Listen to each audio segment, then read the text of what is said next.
Hello everyone, I'm Ian Givens. I'm Professor of Food Chain Nutrition at the University of Reading in the UK, and I'm also Director of the Institute for Food, Nutrition and Health in the university.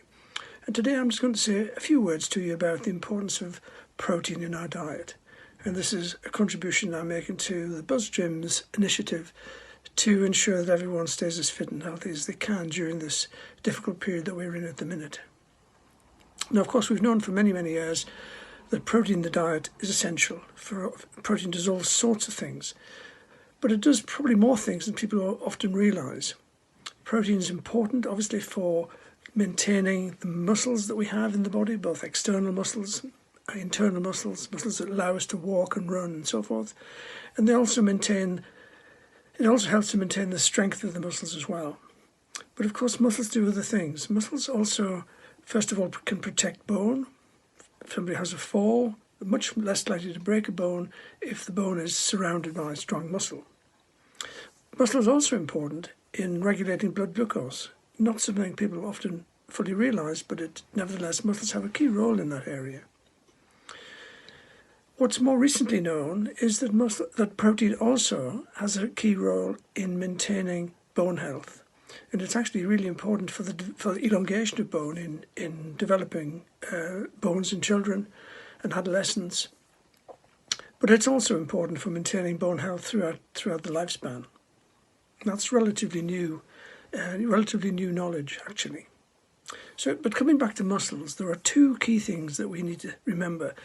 There are two key things that give muscles what we call an anabolic response. In other words, the ability to synthesize more muscle.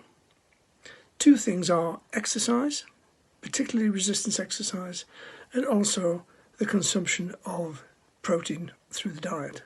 And the amount of protein, the type of protein is important for doing that as well. Now, one of the things that we are, of course, aware of at the minute is that most gyms are shut. Most people are working from home. They're spending more time indoors, and probably getting less exercise generally than they would normally do. And so, given that, I think it's important that we at least deal with the dietary side, the protein side, as best we can.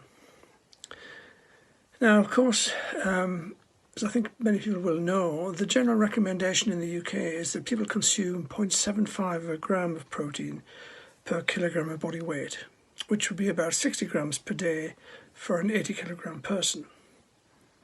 And there's some evidence actually that probably is a bit lower than it should be. It's certainly lower than it should be for pregnant women or lactating women, but there is evidence that it's probably a bit lower for many people.